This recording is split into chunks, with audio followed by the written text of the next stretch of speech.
Praise the lord. ప్రభునందు ప్రియ సహోదరి సహోదరులారా, ఈ యొక్క ఆదివారం యొక్క పట్టణాలు, మొదటి పట్టణము, రెండవ పట్టణము, సువిశేషములు మనకు ఒక గొప్ప సత్యాన్ని ఈరోజు మనకి తెలియజేస్తూ ఉన్నాయి. క్రీస్తు యొక్క శరీర రక్తములను ఎవరైతే భుజిస్తారో వాడికి ఎన్నటికీ కూడా మరణం అనేది లేదు అని ప్రభువు ఖచ్చితంగా ఇక్కడ మనకి సువిశేషం ద్వారా తెలియజేస్తూ ఉన్నారు. అయితే పరలోకము నుండి దిగి వచ్చినటువంటి జీవం కలిగినటువంటి ఆహారమే క్రీస్తు శరీరమని, ఆయన యొక్క రక్తమని, దానిని ఎవరైతే భుజిస్తారో వారు నిత్య జీవాన్ని పొందుకుంటారని ప్రభువు యొక్క లేఖనాల ద్వారా మనకి తెలియజేస్తూ ఉన్నారు. కాబట్టి ఈరోజు మరి దివ్య సత్ప్రసాద పండుగ. క్రీస్తు ప్రభువు తన యొక్క శరీర రక్తములను మనకి దివ్య సత్ప్రసాదముగా, జీవము కలిగినటువంటి ఆహారముగా మనకి మరి ఏర్పాటు చేయబడినటువంటి దినముగా ఈరోజు మనం కొనియాడుతూ ఉన్నాం. ఎందుకనంటే మరి దివ్య సత్ప్రసాదము అనేది మనము ఆ యొక్క పూజా బలిలో మనం స్వీకరిస్తూ ఉంటాం. లూకా శుభవార్త 22వ అధ్యాయము 19వ వచనాన్ని మనం ఒకసారి చదువుకున్నట్లయితే, ప్రభువు తన చివరి రాత్రి ఈ యొక్క భోజనమును, దివ్య సంస్కారమును ఆయన స్థాపించారు. కడరారాత్రి భోజనము అని కూడా అంటాం దీనిని. చదువు మరి. అప్పుడు యేసు రొట్టెను అందుకొని కృతజ్ఞతాస్తోత్రములు చెల్లించి దానిని త్రుంచి వారికి వసగుచు, ఇది మీ కొరకు అప్పగింపబడినున్న నా శరీరము, దీనిని నా జ్ఞాపకార్థము చేయుడు అని ప్రభు సెలవిచ్చారు.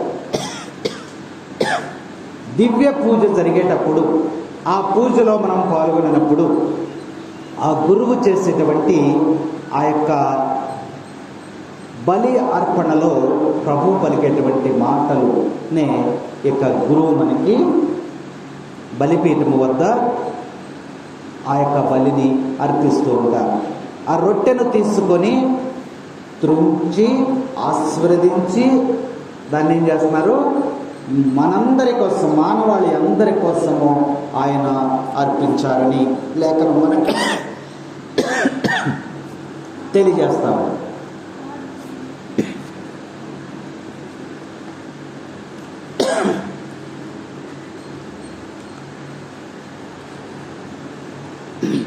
ఈ దివ్య సంస్కారమును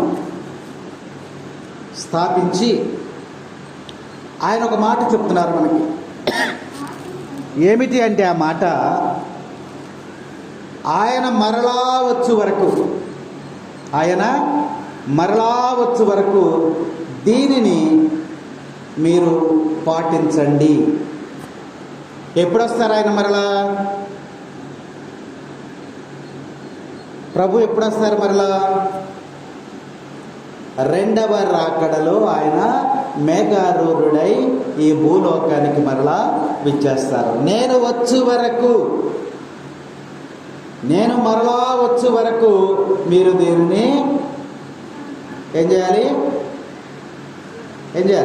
నా జ్ఞాపకార్థం మీరు దీనిని భుజించండి. అందుకనే దివ్య పూజ జరిగేటప్పుడు మరి ఆ యొక్క ఆహారాన్ని, మరి ప్రభు యొక్క శరీరాన్ని మనము స్వీకరిస్తూ ఉంటాం. అందుకని గురువు మనకి ఆ పూజలో చేస్తూ ఉన్నప్పుడు, ఆ పూజా క్రమంలో మనం ఏం చెప్తాం, ఇక్కడ గురువు చెప్పినటువంటి మాటకి మనం కూడా మరి తను చెప్పినటువంటి మాటకి మనం వెంటనే మనము అనుసంధానంగా మనం కూడా చెప్తూ ఉంటాం. ఏమని అంటామంటే,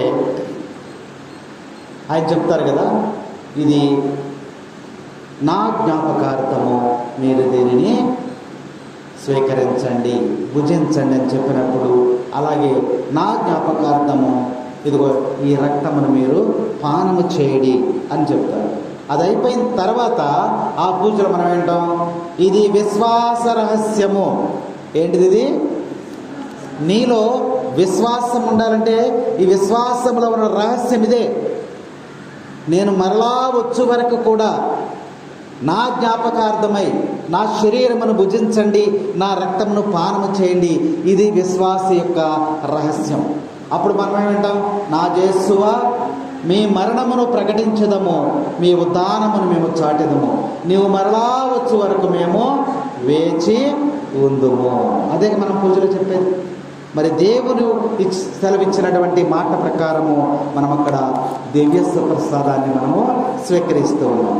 దివ్య సత్ప్రసాదం అనేది మరి నేడు విశ్వాసులందరికీ ఈ దివ్య సంస్కారాన్ని మరి మనం కొనసాగిస్తూ ఉన్నాం. కాబట్టి కృతజ్ఞతాస్తుతులు చెల్లించటం అన్నమాట. కృతజ్ఞతాస్తుతులు చెల్లించటం. కాబట్టి ఈ దివ్య సంస్కారాన్ని ఆచరిస్తున్న మనము దీని యొక్క అంతరార్థాన్ని తెలుసుకోవాలి. ఈరోజు ఈ సువిశేషము ద్వారా ఈ యొక్క అంతరార్థాన్ని మనము తెలుసుకోవాలి. లూకా శుభవార్త 22వ అధ్యాయము 19వ వచనాన్ని 20వ వచనాన్ని చదివితే మనకి ఆ యొక్క దివ్య ప్రసాదములో ఉన్నటువంటి అంతరార్థం మనకి చక్కగా అర్థమవుతోంది. ప్రభువు ఈ లోకములకు వచ్చినప్పుడు తండ్రి అయినటువంటి దేవుడు తనకి ఒక శరీరాన్ని ఇచ్చారు. యేసు ప్రభు ఈ లోకంలోనికి రావటానికి ఒక శరీరాన్ని ఇచ్చాడు. అవునా?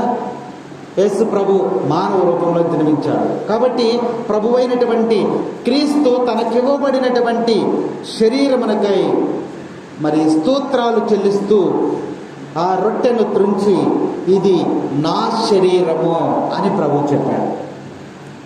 కాబట్టి ప్రభు పలికినటువంటి ప్రతి మాట కూడా అక్షరాల నెరవేరుతూ ఉంది. ఈ రొట్టెను త్రుంచినట్లే తన శరీరము కూడా ఇదిగో మరి తుంచబడతా ఉంది, తన శరీరము కూడా విరవబడతా ఉంది అని చెప్పి ఈ దివ్య ప్రసాదము మనకి తెలియజేస్తూ ఉంది. కాబట్టి ఈ యొక్క శరీరము ఈ రక్తమును మరి అనేకుల పాప పరిహార్థమై ఇవ్వబడుతుందని ప్రభు మనకి తెలియజేస్తున్నారు. ఎందుకంటే వాక్య భాగాన్ని మనం చూసినట్లయితే ప్రతి ప్రాణికి కూడా ఆహారం అవసరం. ప్రతి ప్రాణికి కూడా ఆహారం అవసరం. ఆహారం లేకుండా ఎవరన్నా బ్రతుకుతారా? బ్రతకలేరు. ఏదో ఒకరోజు 2 రోజులు బ్రతుకుతాడు కానీ మరి తన జీవితాన్ని కొనసాగించలేడు. ప్రతి ప్రాణికి కూడా ఆహారం అవసరం. అయితే మనము భుజించేటువంటి ఈ భౌతికమైనటువంటి ఆహారము, అన్న పానీయాలు ఇవన్నీ కూడా మన శరీరాన్ని అభివృద్ధి చేస్తాయి. ఒక పిల్లవాడు ఉన్నాడు, చిన్న పిల్లవాడు ఉన్నాడు. ఆ చిన్న పిల్లవాడికి మనం ఆహారం పెడుతూ ఉంటాం. ఉదయం, మధ్యాహ్నం, సాయంత్రం ఆహారాన్ని పెడుతూ ఉంటాం. ఈ ఆహారాన్ని భుజించడం ద్వారా ఆ చిన్న పిల్లవాడు ఏమవుతాడు? పెరుగుతూ ఉంటాడు. తన శరీరము పెరుగుతూ ఉంటుంది, పెరుగుదల కనిపిస్తుంది. అలాగే ఆత్మకు కూడా ఆహారం అవసరమైనది. ఆత్మకు కూడా ఆహారం అవసరమైనది. ఈ ఆహారము, ఈ ఆత్మీయ ఆహారం ఏమిటంటే, ఈ ఆత్మకు కావలసిన ఆహారం ఏంటంటే క్రీస్తు యొక్క శరీర రక్తములు అని ఈరోజు సువిశేషం మనకి తెలియజేస్తాము. మీరు చిన్నపిల్లలను గమనించే ఉంటారు. 2-3 తరగతులు, 4-5 తరగతులు చిన్నపిల్లలను చూస్తారు. వాళ్ళ పుస్తకాల్లో నెమలేకలు పెడతారు. పెట్టారా? మీరు పెట్టారా? నెమలేకలు పెడతారు. మీరు కూడా చిన్నప్పుడు పెట్టే ఉంటారు పుస్తకాలు. నెమలేకలు పెట్టి దానికి ఆహారం పెట్టాలని ఏం చేస్తారు? ఆ తాటి మట్టలకు ఉంటుంది, దూదిలాగా ఉంటుంది మెత్తగా, అది అక్కడ పెడతారు. ఆ ఏక తింటదా? ఆ ఏక తింటదు? తినదు. కానీ వాళ్ళ ఆలోచన ఏంటంటే దీనికి ఆహారం పెడితే ఇది పెరుగుద్ది అని చిన్నప్పుడు మరి ఆ ఏకలు పెట్టడం, ఆ మెత్తని పదార్థాన్ని ఆహారంగా అక్కడ పెట్టడం మనం చూస్తాము. వారి ఆలోచన. అలాగే ఆత్మ కూడా మరి ఆహారం అవసరం. శారీరకముగా నువ్వు ఏ విధంగా పెరగాలనుకుంటున్నావో అలాగే ఆత్మీయమైనటువంటి స్థితిలో కూడా నువ్వు ఉన్నతమైనటువంటి స్థితిలోకి పెరగాలి అంటే దానికి ఆహారం అవసరం. ఇద్దరికి కుస్తీ పోటీలు పెడుతున్నాం. ఇద్దరికి కుస్తీ పోటీలు పెడుతున్నాం వచ్చే నెలలో. ఎవరైనా పాల్గొంటారా? 2 వ్యక్తులను తీసుకున్నాం.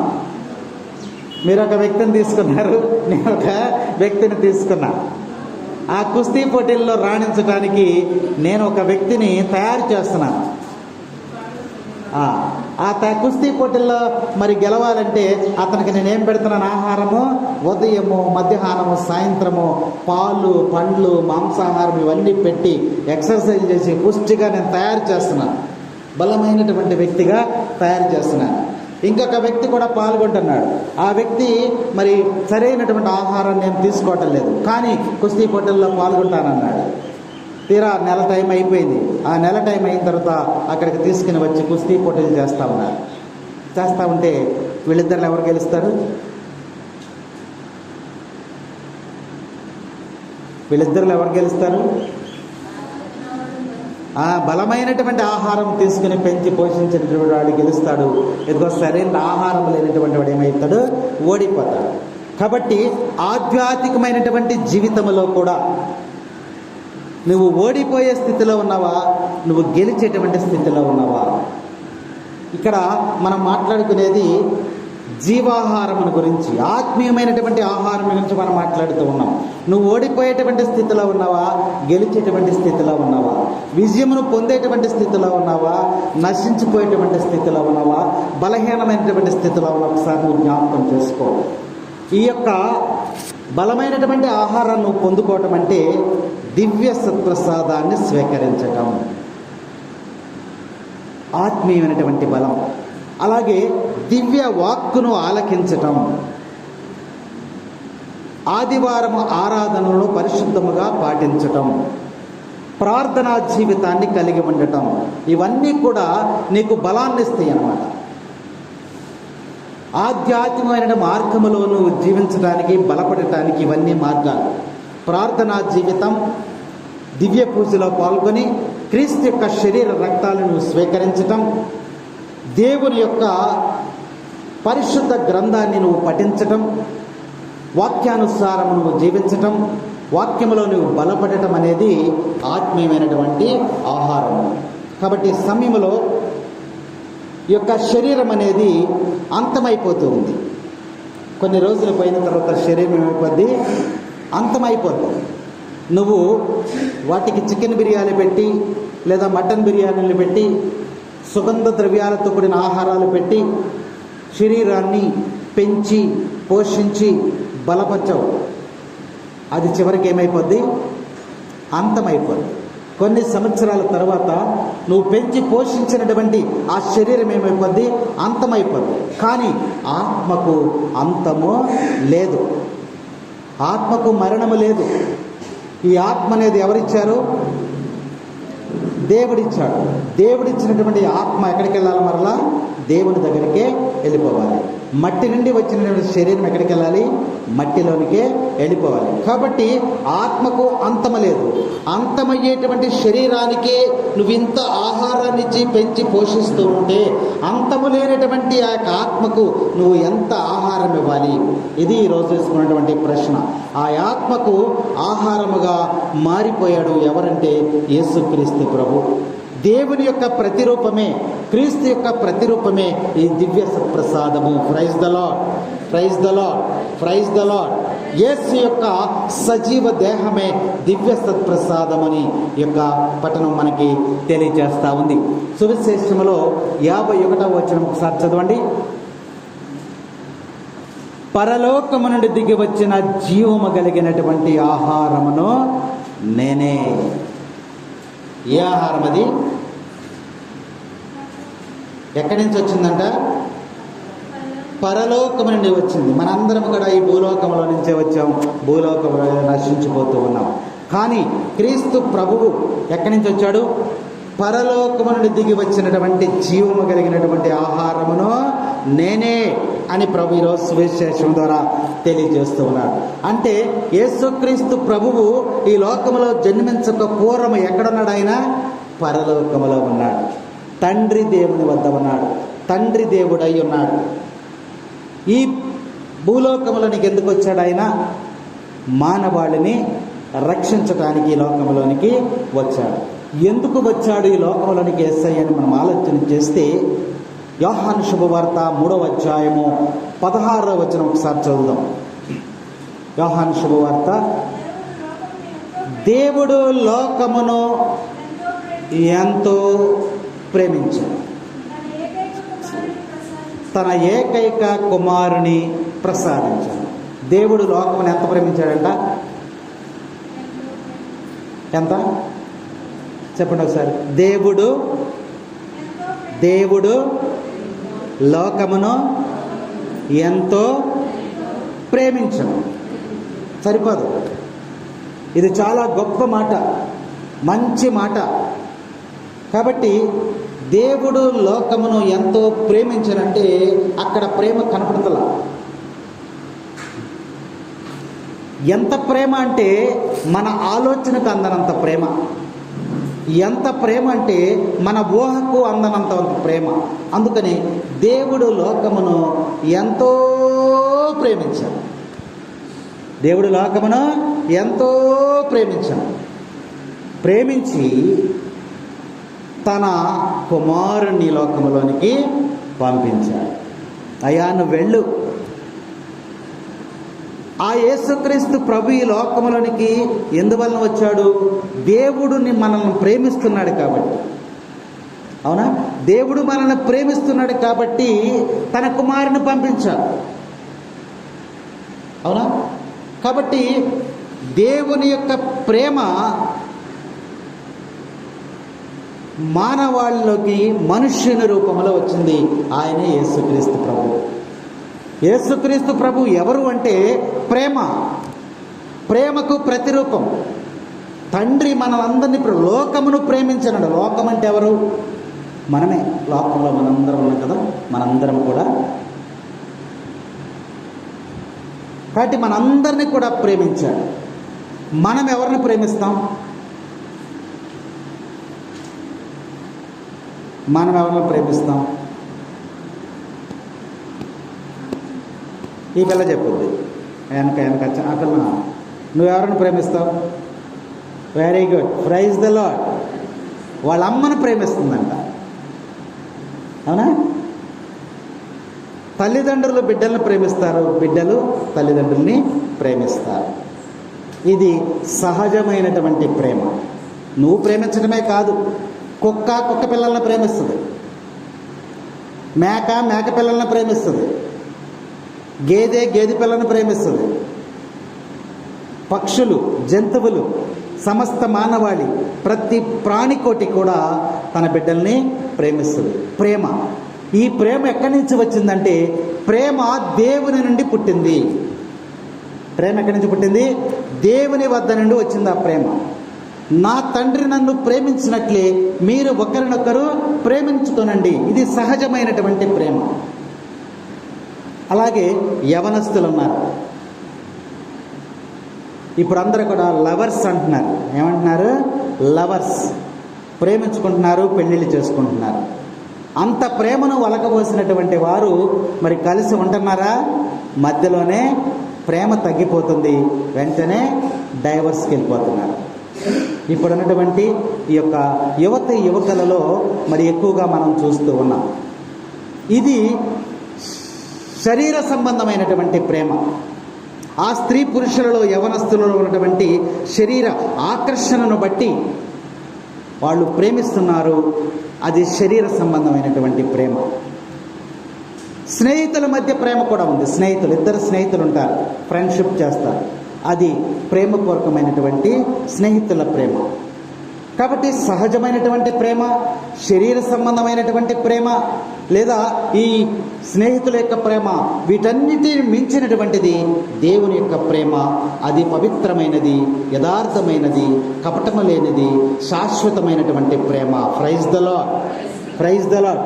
అలా దేవుడు లోకమును ప్రేమించి తన ఏకైక కుమారుణ్ణి కన్య మరియ గర్భము ద్వారా ఈ లోకానికి మనకు అందించాడు. పరలోకములో ఉన్నటువంటి ఆ యొక్క దేవుడు లోకమును ఎంతగానో ప్రేమించి తన కుమారుణ్ణి ఈ లోకములోనికి పంపించాడు. ఎక్కడి నుంచి వచ్చాడు ఆయన? పరలోకములో నుండి భూలోకములోనికి వచ్చాడు. అదే వాక్యం 51. పరలోకము నుండి దిగి వచ్చిన జీవము కలిగినటువంటి ఆహారం.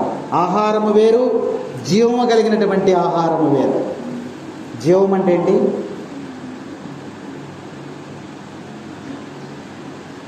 జీవం అంటే ఏంటి? జీవము అంటే ఏంటి? జీవం అంటే ఊపిరి ఆగిపోవటం. జీవం అంటే ప్రాణము. ప్రాణం అంటే గాలి. గాలి అంటే ఊపిరి. ఇవన్నీ మీకు తెలుసు. ఇవన్నీ తెలుసు. ఊపిరి పోయిందంటే ఏంటి? చచ్చిపోయాడని. గాలి పోయిందంటే చచ్చిపోయాడని అర్థం. అవునా?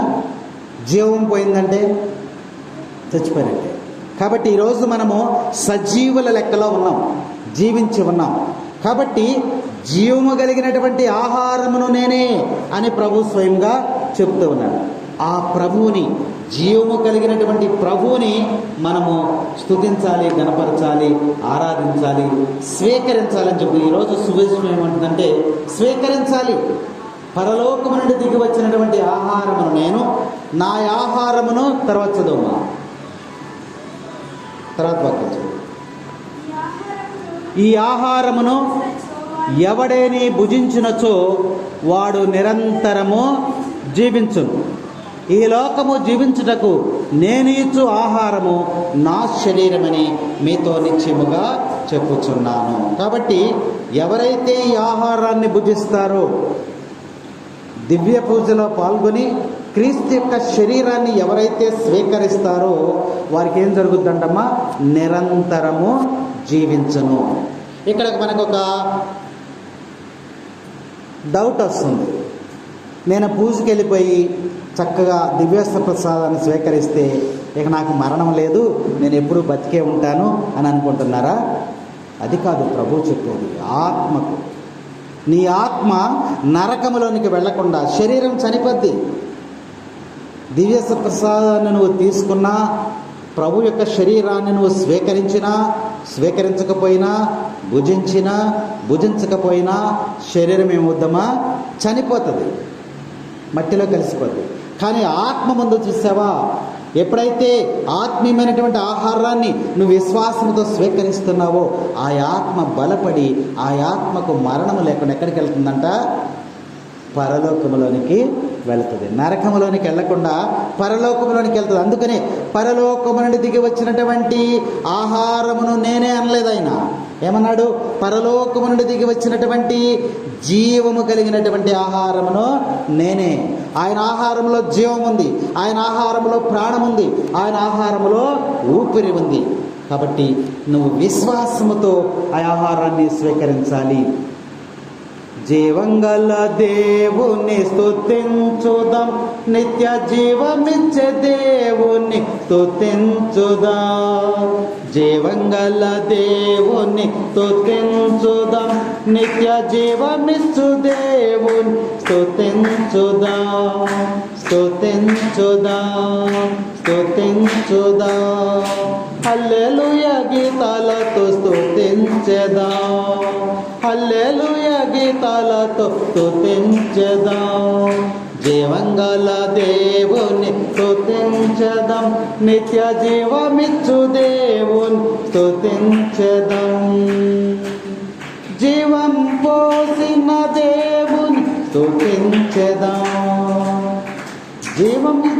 జీవం పోసిన దేవుని స్తుతించెదాం. తన రూపమిచ్చిన దేవుని స్తుతించుదాం. తన రూపమిచ్చిన దేవుని స్తుతించుదాం. స్తుతించుదాం, స్తుతించుదాం. హల్లెలూయా గీతాలతో స్తుతించుదాం, హల్లెలూయా గీతాలతో స్తుతించుదాం. జీవంగల దేవుని స్తుతించుదాం, నిత్య జీవమిచ్చు దేవుని స్తుతించుదాం. ఈ దివ్య సత్ప్రసాదం నిన్ను స్వస్థపరుస్తుంది. విశ్వాసముతో క్రీస్తు యొక్క శరీరమును, క్రీస్తు యొక్క రక్తమును ఎవరైతే స్వీకరిస్తూ ఉన్నారో తనకి స్వస్థత కలుగుతుందంట. Praise the Lord. స్వస్థపరచే దేవుని స్తుతించుదాం, తన బాటలు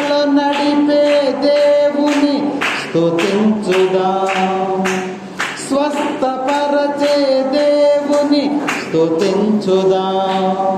తన బాటలో నడిపే దేవుని స్తుతించుదాం, స్తుతించుదాం, స్తుతించుదాం. హల్లెలూయా గీతాలతో స్తుతించుదాం, హల్లెలూయా గీతాలతో స్తుతించుదాం. జీవంగల దేవుని స్తుతించుదాం, నిత్య జీవమిచ్చు దేవుని స్తుతించుదాం. దీవెనలిచ్చే దేవుని స్తుతించుదాం, తన దయను చూపే దేవుని స్తుతించుదాం. దీవెనలిచ్చే దేవుని స్తుతించుదాం, తన దయను చూపే దేవుని స్తుతించుదాం, స్తుతించుదాం, స్తుతించుదాం. హల్లెలూయా గీతాలతో స్తుతించుదాం, హల్లెలూయా గీతాలతో స్తుతించుదాం. జీవంగల దేవుని స్తుతించుదాం, నిత్య జీవమిచ్చు దేవుని స్తుతించుదాం. Praise the lord, praise the Lord. తండ్రి వందనం, తండ్రి స్తోత్రం, యేసువా వందనం, యేసువా స్తోత్రం. Praise the lord. 52వ వచనం. అంతటా యూదులు ఒకరితో ఒకరు, మనము భుజించుటకు ఈయన తన శరీరమును ఎట్లు ఇయ్యగలడు?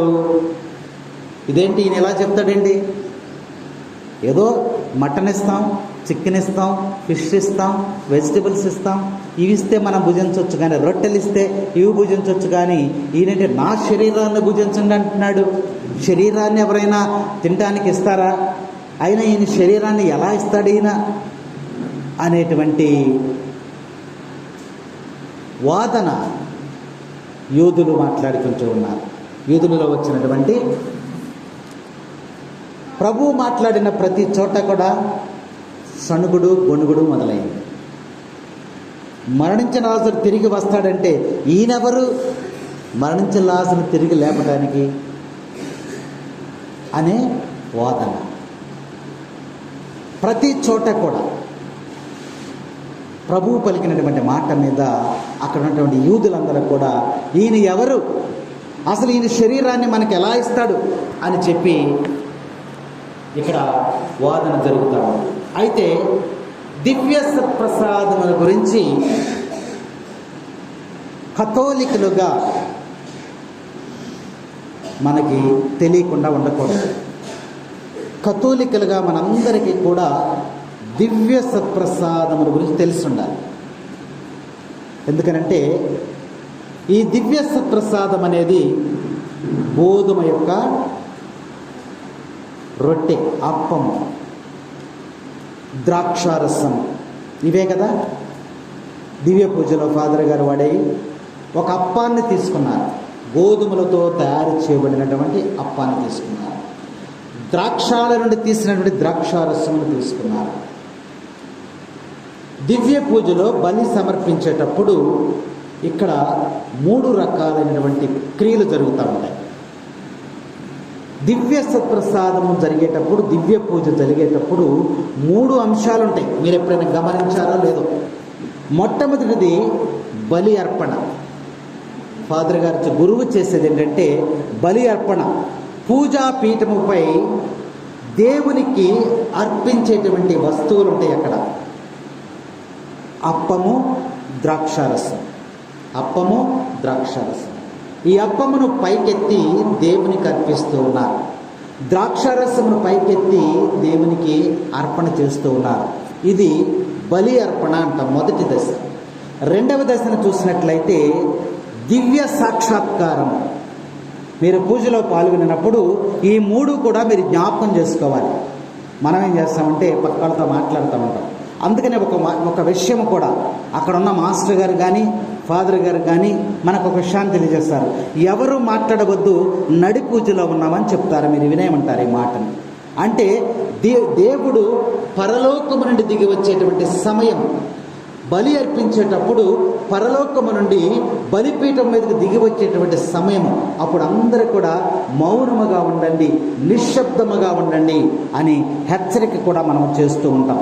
అందుకనే ప్రభు అంటున్నాడు, నేను పరలోకము నుండి దిగి వచ్చినటువంటి జీవము కలిగినటువంటి ఆహారమును నేనే అన్నారు. చూసావా? ఆ వాక్కు నెరవేరేటువంటి సమయం. అప్పుడు మనం వేచి ఉండాలి, నిశ్శబ్దంగా ఉండాలి, నిరీక్షణతో ఉండాలి, ఆ యొక్క ప్రభు రాకకై సిద్ధపడి ఉండాలి. అది రెండవ అంశము, ఈ దిగి వచ్చేటువంటి సమయం అన్నమాట. ఆ దిగి వచ్చి ఈ గోధుమ యొక్క అప్పములోనికి దేవుడు దిగి వస్తూ ఉన్నాడు. ఈ గోధుమ యొక్క అప్పము క్రీస్తు యొక్క శరీరముగా మారిపోయేటువంటి సమయం అన్నమాట. అద్భుతాలు చేసేటువంటి సమయము, దేవుడు దిగి వచ్చేటువంటి సమయము, స్వస్థతనిచ్చేటువంటి సమయము, ఆహారాన్ని ఆశీర్వదించేటువంటి సమయం అన్నమాట. ఆ సమయాన్ని పవిత్రముగా, పరిశుద్ధముగా, నిరీక్షణతో ఎదురు చూసేటువంటి సమయం. అలాగే ఆ యొక్క ప్రభువు దిగి వచ్చిన తర్వాత అది క్రీస్తు శరీరముగా మారుతుంది. ఆ యొక్క ద్రాక్షారసం దేనిగా మారుతుంది? క్రీస్తు యొక్క రక్తముగా మారుతుందని రెండవ అంశం. అంటే ప్రభువు పరలోకము నుండి బలిపీఠం మీదకి దిగి వచ్చాడు. మూడవ అంశం ఏంటంటే భోజనం. భోజనం మనకు తెలుసు, భోజనం అంటే భుజించేది అని అర్థం. కాబట్టి అప్పము, ద్రాక్షారసము క్రీస్తు యొక్క శరీరముగాను క్రీస్తు యొక్క రక్తముగాను మారిన తర్వాత ఈ దివ్య భోజనమును మనము భుజించుట. ఏంటది? ఆహారముగా పుచ్చుకొనుట. అంటే ఆత్మకు సంబంధించినటువంటి ఆహారము, దానిని నువ్వు స్వీకరిస్తూ ఉన్నావు. అవునా? ఎవరిని స్వీకరించావు నువ్వు? ఇప్పుడు ఎవరిని స్వీకరించావు? స్వయముగా క్రీస్తు ప్రభునే నువ్వు స్వీకరిస్తూ ఉన్నావు. మనము చేసేటువంటి ఒక తప్పు కూడా ఒకటి మీకు జ్ఞాపకం చేస్తాను.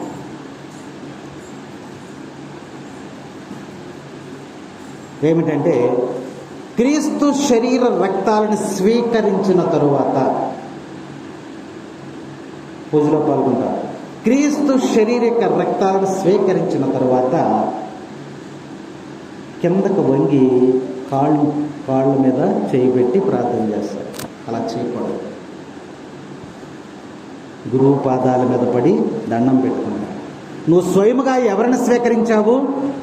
క్రీస్తు ప్రభువును స్వీకరించావు. క్రీస్తు ప్రభువుని స్వీకరించిన తర్వాత నువ్వు మోకాళ్ళ మీద మానవ మాతృని నువ్వు ఎప్పుడు కూడా ఆరాధించకూడదు.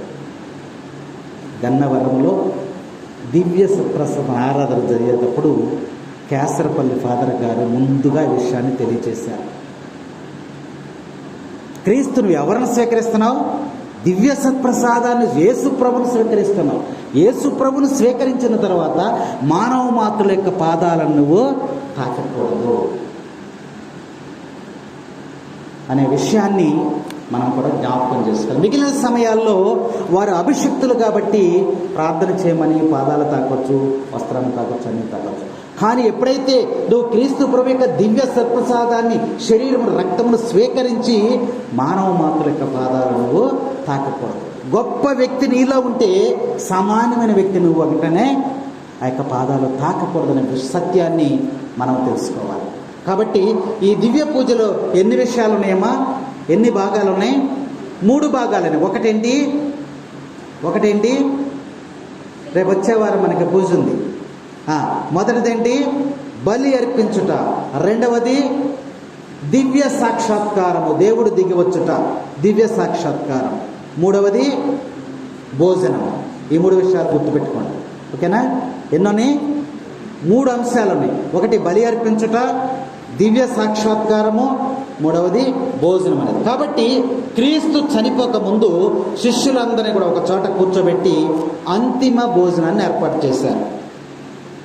అంతిమ భోజనాన్ని ఏర్పాటు చేశారు. అది గురువారం నాడు. శుక్రవారం నాడు చనిపోతారు కదా ఫాదరు.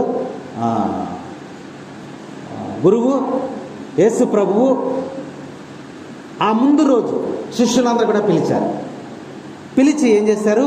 భోజనాన్ని ఏర్పాటు చేశారు. అదే దివ్య సత్ప్రసాదం. ఆ తర్వాత రోజు మరి యొక్క ప్రభు చనిపోతారు కాబట్టి దాన్ని కొనసాగించకుండా మన ఈ శ్రీసభ ఈ యొక్క ఆదివారాన్ని కేటాయించి దివ్య సత్ప్రసాద మహోత్సవం అని ఈ ఆదివారము ఆ యొక్క పండుగలాగా మనము కొనియాడుతూ ఉన్నాం. అసలు ఈ దివ్య సత్ప్రసాదాన్ని యేసు ప్రభు ఎందుకు ఏర్పాటు చేశాడో మనం చూసినట్లయితే యోహాను శుభవార్త మరి 6:51 వచనం చెప్తున్నారు కదా, ఆయన క్రీస్తు శరీరమే దివ్య సత్ప్రసాదం చెప్తున్నాడు. పూర్వకాలంలో ఏం చేసేవాళ్ళంటే బలి అర్పించారు. యేసు ప్రభు ఈ లోకంలోనికి రాకముందు మరి బలిపీఠాలను ఏర్పాటు చేసుకుని అక్కడ బలి అర్పణ చేసేవారు. అదొక ఆచారం. గొర్రె పిల్లలను లేదా పావురాళ్లను ఒక జత గువ్వలనైనను తీసుకుని వెళ్ళి బలి అర్పించేటువంటి వారు అక్కడ బలి అర్పించి వారు ప్రార్థన చేసుకున్నారు. ఈ బలి పశువులు దేవాలయానికి అర్పించి అందులో కొంత భాగాన్ని తీసి ఆ గురువుకి పంపించేవారు. మిగిలినటువంటి భాగాన్ని వారు వండుకొని తినేవారు.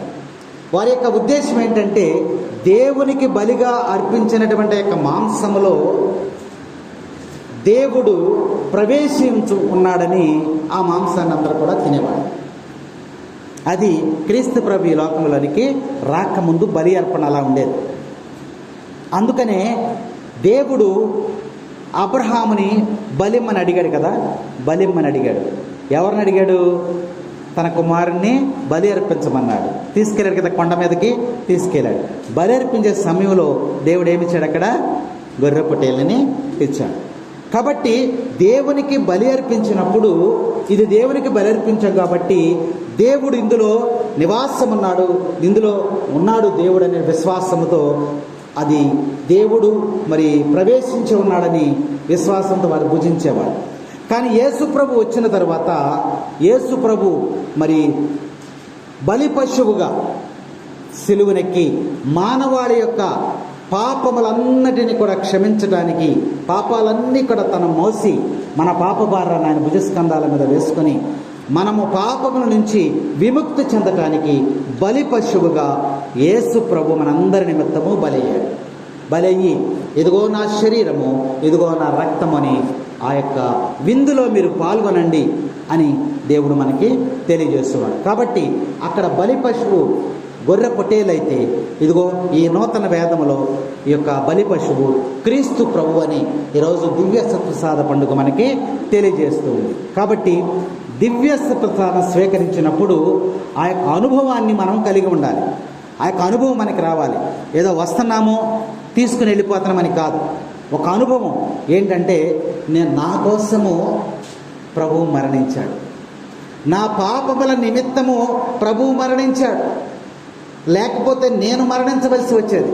కాబట్టి నేను మరణించవలసినటువంటి స్థానములో నా ప్రభువు మరణించాడు అనేటువంటి సత్యాన్ని తెలుసుకొని విశ్వాసముతో ఆ యొక్క అప్పాన్ని, శరీరమును, రక్తమును పానము చేయాలనేది మరి దివ్య పూజలో పాల్గొన్నప్పుడు నువ్వు జ్ఞాపకం చేసుకోవాలి. కాబట్టి ఇది దివ్య సత్ప్రసాదంగా మారి మరి నీకు విశ్వాసాన్ని కలగజేస్తాము. ఈ దివ్య సత్ప్రసాదం యొక్క లక్షణం ఏమిటంటే నువ్వెందుకు స్వీకరించాలి అని ప్రశ్న వేసుకుంటే పరమ రహస్యాన్ని నీకు తెలియజేస్తాను. పరమ రహస్యం ఏమిటంటే నీలో విశ్వాసాన్ని పెంపొందిస్తుంది. నీలో నేను ఎవరిని స్వీకరించాను? స్వయముగా యేసుక్రీస్తు ప్రభువు నాలోకి వచ్చాడు. విశ్వాసం. ఒకవేళ నీవు అవిశ్వాసంలో ఉన్నట్లయితే నీలో విశ్వాసం పెంచడానికి ఈ క్రీస్తు యొక్క శరీరము, రక్తం అనేది నీకు తోడ్పడుతుందనేటువంటి లేఖనాలు మనకి తెలియజేస్తూ ఉన్నాయి. తర్వాత వచ్చిన యేసు వారికి మీరు మనుష్య కుమారుని శరీరమును భుజించి ఆయన రక్తమును తాగిననే తప్ప మీలో జీవం ఉండదని నిత్యముగా నేను చెప్పుచున్నాను. తర్వాత నా శరీరమును భుజించి నా రక్తమును పానము చేయువాడు నిత్య జీవము. జీవాహారము యొక్క ఫలితం. ఎప్పుడైతే నువ్వు జీవాహారాన్ని భుజిస్తూ ఉన్నావో దాని వలన వచ్చే లాభం ఏంటంటే నువ్వు నిత్య జీవాన్ని పొందుకుంటావు. Praise the lord, praise the Lord. జీవాహారమును నువ్వు భుజించినప్పుడు దాని వలన వచ్చే ఫలితం ఏంటంటే నీవు నిత్య జీవాన్ని పొందుకుంటావు, పరలోకములోనికి నీవు చేరుకుంటావని వాక్యం మనకు తెలియజేస్తూ ఉంది. రెండవది ఏంటంటే విశ్వాసము నీలో బలపడుతుంది. విశ్వాసము నీలో బలపడుతుంది. మూడవది ఏంటంటే సత్యాన్ని అన్వేషించేటువంటి వారికి 1000 ఏనుగుల బలాన్ని ఇస్తుంది. ఎవరిని వెతికే వారికి? సత్యాన్ని అన్వేషించే వారికి, అంటే దేవుని వెతికే వారికి. సత్యమనగా దేవుడు, నేనే మార్గమును సత్యమును జీవమునై ఉన్నానని ప్రభు చెప్పాడు. ఈ సత్యాన్ని ఎవరైతే వెతుకుతారో, దేవుణ్ణి ఎవరైతే వెతుకుతారో, దేవుని కోసం ఎవరైతే ఎదురు చూస్తారో, దేవుని మీద ఎవరైతే ఆధారపడతారో వారికి ఈ దివ్య సత్ప్రసాదం అనేది ఒక 1000 ఏనుగుల బలాన్ని ఇస్తుంది. ఆ బలముతో నువ్వు ముందుకి ఆత్మీయమైనటువంటి జీవితంలో ముందుకు నువ్వు ప్రయాణం చేయొచ్చు. కాబట్టి ఈ యొక్క జీవము కలిగినటువంటి ఆహారాన్ని స్వీకరించడం ద్వారా నీకు లాభాలున్నాయి. ఒకటి, విశ్వాసం అధికమవుతుంది. రెండవది ఏంటమ్మా? బలం వస్తుంది నీకు. ఏ బలము? దేవుణ్ణి వెతికే వారికి ఆత్మీయమైనటువంటి బలం వస్తుంది. పరలోకంలోనికి నువ్వు ప్రవేశిస్తావనే వాక్యం మనకి బోధిస్తాను. అది జీవాహారం వలన కలిగేటువంటి లాభాలు. ఇంకొక వాక్య భాగం మనం చూసినట్లయితే, పానము చేయడం అన్న, రక్తమును పానము చేయడం వల్ల నీకేమైనా ఉపయోగం ఉందా? యేసుక్రీస్తు ప్రభు యొక్క రక్తమును పానం చేస్తున్నావు, తన శరీరాన్ని స్వీకరిస్తున్నావు, దాంతోపాటు తన యొక్క రక్తమును కూడా నీవు పానం చేస్తూ ఉన్నావు. దీనివలన నీకేమైనా లాభం ఉందా?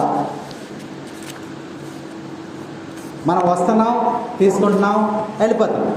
దీనివలన నీకేమైనా లాభం ఉందా? ఆయన ఏమంటున్నాడు? నిజమైనటువంటి ఆహారమును నేనే, నా ఆహారమును మీరు భుజించండి, నా శరీరమును భుజించండి, ఈ రక్తమును పానము చేయండి అంటున్నాడు. ఈ రక్తము పానము త్రాగుట వలన మనకు వచ్చేటువంటి ఫలితం ఏమిటి? ఆ యేసు రక్తములో ఏముంది? యేసు రక్తంలో ఏముంది? జీవం ఉంది. వాక్య భాగాలు మనం పరిశీలన చేసినట్లయితే ఎఫ్సీలకు రాసినటువంటి లేఖ 2వ అధ్యాయము 13వ వచనం ఒకసారి చదువుకుందాం. ఎఫ్సీలకు రాసినటువంటి లేఖ,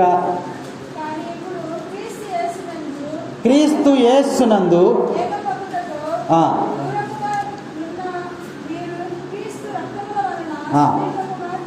మనకు వచ్చినటువంటి లాభం ఒకటి చూడండి. లాభమే, నష్టం కాదు, లాభాలు. మనకి ఎప్పుడు లాభాలు కావాలి కదా. కాబట్టి క్రీస్తు యొక్క శరీరమును నువ్వు స్వీకరించటం వలన, రక్తమును పానము చేయటం వలన నీకు వచ్చినటువంటి లాభం ఏంటి? దూరస్థులమైనటువంటి మనము, చదువుమా, క్రీస్తు రక్తము వలన దగ్గరికి చేరుకుంటామంట. నువ్వు దేవునికి దూరంగా ఉంటున్నావు. దేవుడు అంటే నీకు లెక్కలేదు. దేవుని కార్యాల్లో నీకు సరైన సమయం లేదు. నీ ఇష్టానుసారంగా నువ్వు జీవిస్తూ ఉన్నావు. కానీ ఎప్పుడైతే క్రీస్తు యొక్క శరీరమును, రక్తమును నువ్వు పానము చేస్తావో, ఆ రక్తము పానము చేసినప్పుడు దాని వలన కలిగేటువంటి ప్రయోజనం ఏమిటంటే, దూరముగా ఉన్నటువంటి మనలను క్రీస్తునకు దగ్గరగా చేస్తుందంట. Praise the lord, praise the lord. ఇంకా రోమిలకు రాసిన లేక 5వ అధ్యాయము 9వ వచనం ఒకసారి చూడము. రోమిలకు రాసిన లేక 5వ అధ్యాయం